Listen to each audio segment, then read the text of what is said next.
ଓ ପଶୁ ସମ୍ପଦ ମେଳା 2 दिन धरी चलीथिला। आज तार उद्यापनी दिवस रे मु आसी योगदान करथिली।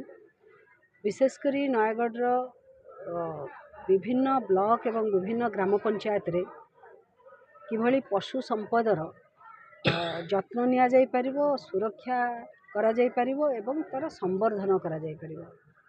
पशु संपद माध्यम रे अर्थनैतिक समृद्धि आसीबो एवं मत्स्य संपद माध्यम रे मध्य किभली मत्स्य जाल उत्पादन ठारू आरंभ करी मत्स्य चाष करिबा, उन्नत किसमर एवं अधिक उत्पादनक्षम माछ चाष करिबा, तार बिक्री बटा करी लोक माने किभली आर्थिक दृष्टि प्रगति करि परिबे। सेथिपई जो 2 दिनिया कर्मशाला थिला, जो थिरे कि मु जानिबारे प्रत्येक दिन प्राय 800 रु ऊर्ध्व हिताधिकारी आमर 8टी ब्लॉक रु दिन को 4-4टी ब्लॉक रो एभली हिसाब रे समस्त आस्थिले। 800 लेखा हिताधिकारी आस्थिले। प्राय एठी आमर जो विभिन्न स्कीम विषय रे राज्य सरकार जो फ्लैगशिप योजना अच्छी मुख्यमंत्री कामधेनु योजना ता सहित मत्स्य संपद योजनार किभली विस्तार हो पार से विस्तृत भाव में आलोचना करागला। जिला अधिकारीगण सहित ओयूएटी रु साइंटिस्ट माने आसी उपस्थित रही। मु देखुली बहु संख्यार आज दिन में महिला माने हिताधिकारी माने थिले। आठी जानी खुशी लगिला जे नयगढ़ जिला आमर कामधेनु योजना रे राज्य रे प्रथम स्थान रे अछि। हिताधिकारी बहु संख्यार उपकृत होती और मत्स्य संपद रे मध्य आमे भल प्रदर्शन करिछु। विशेषकर दुग्ध शीतलीकरण पाई जो व्यवस्था अच्छी तार से ताकू किभली आउरी पोक्त करा जाई परिबो, आउरी शक्त करा जाई परिबो। इटामाटी ठारे केवल गोटे प्लांट तापरे मु एठी रखी कथारे जे शरणकुल ठारे थिबा खैरपल्ली ठारे थिबा जो शीतलीकरण दुग्ध शीतलीकरण सोसाइटी ताहा आज कार्यक्षम नाही, तार पुनरुद्धार करने मु प्रस्ताव रखी।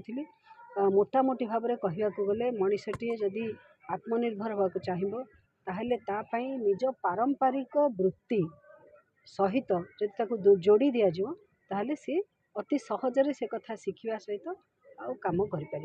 आम अंचल चाषीबंदी अंचल गोपालन समस्त रक्त रे अच्छी, परंपरा रे अच्छी। मत्स्य पालन एठी जो क्षुद्र जलसेचन प्रकल्प गुड़िक रही, जो पोखरी विगत दिन में पर्याप्त परिमाण में खोल जाइथिला, जे कि ओडिशा राजधानी आउ माछर आवश्यकता को 5 रु 10% सहयोग जोगी पारुथिला। तार पुनरुद्धार आवश्यक थिला बेले विभाग सक्रिय अछंती, चलचंचल अछंती। ए क्षेत्र में हिताधिकारी संख्या बढ़ी। आज अनेक को गो अहेड लेटर दबा सहित आम अनेक जो माने उत्तम प्रदर्शन कर पुरस्कार वितरण कलु। मु भावुची यही मेला भिन्न भिन्न विभाग जो जहाँकि प्रत्यक्ष भाव में लोकों सहित संपृक्त से लोकों डाकी एभली आउ व्यक्तिगत भाव में ये उद्यम करवा निहाती आवश्यक अच्छे।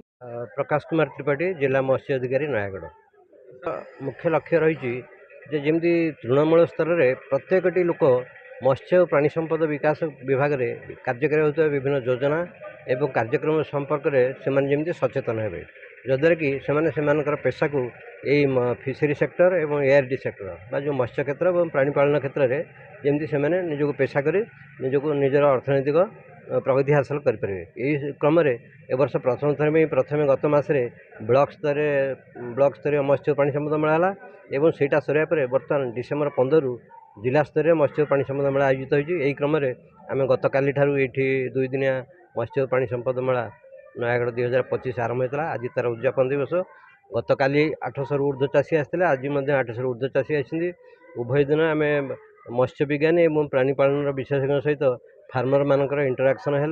से सुविधा असुविधा चाष क्षेत्र में उपस्थित विभिन्न समस्या संपर्क में प्रश्न पचारे और सठिक उत्तर आम मत्स्य विज्ञानी और प्राणीपालन विशेषज्ञ मैंने देले। आद्वारा से आम आशा करूँ आर सुफल निश्चित पाइब। आज ग्रुप कौन एसएचजी ग्रुप देखो, एसएचजी ग्रुप को पूर्व गोटे वर्ष में सहायता राशि प्रदान करुला माछ चाष। एवं गत वर्ष ठारू लगातार 3 वर्ष में से करेंगे। गोटे वर्ष ने सठिक भाव चाष करूँ जो 3 वर्ष रे निश्चय मत्स्य चाष प्रति जत्नवान हे और मत्स्य पोखरी में जत्न ने, जद्वारा कि गोटे वर्ष जो सहायता राशि पाते कंटिन्यू क्रमान्वय भाव 3 वर्षर सहायता राशि पाए। आम मत्स्य जो मैंने WCH क्षेत्र में जो मैंने महिला मैंने ଲିଜ୍ ନେଇକି ମାଛ ଚାଷ କରୁଛନ୍ତି ସେମାନଙ୍କୁ ଆମେ ଜିଲ୍ଲା ସ୍ତରରେ ତାଙ୍କୁ ତାଲିମ ପ୍ରଦାନ କରୁଛୁ, ଯଦ୍ୱାରା କି ସେମାନେ ମତ୍ସ୍ୟ ଉତ୍ପାଦନକୁ ବୃଦ୍ଧି କରିପାରିବେ ଏବଂ ନୂଆ ନୂଆ ଜ୍ଞାନକୌଶଳ ମଧ୍ୟ ଆମେ ସେମାନଙ୍କୁ ପ୍ରଦାନ କରୁଛୁ ତାଙ୍କ ଫାଇଦା ପାଇଁ। ମୁଁ ଡାକ୍ତର ବସନ୍ତ କୁମାର ବେହେରା, ଜିଲ୍ଲା ମୁଖ୍ୟ ପ୍ରାଣୀ ଚିକିତ୍ସାୟତ୍ରୀ ନୟାଗଡ଼।